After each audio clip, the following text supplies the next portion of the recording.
马上就要过年了哈，你屋的藤椒油备好没有？这个藤椒油啊，是过年的时候做菜必备的一个调料，像你打淡水、炒菜、烧菜、煮凉菜、吃面条、煮抄手、煮饺子，放几粒的话，那个香味哈就会提升很多，并且还有清香椒麻的味道，特别的浓郁。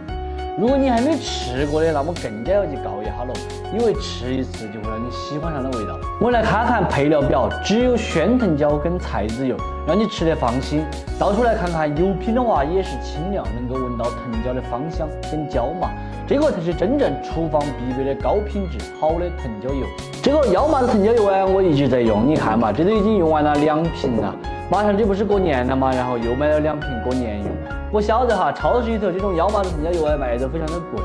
一个250毫升的基本上就要20来块钱。今天我们这一瓶哈，它是500毫升家庭大瓶装，并且也只要20多块钱，真的很要划算哈。喜欢的朋友赶紧点下方的小黄车，备上一瓶，过年过节的时候做菜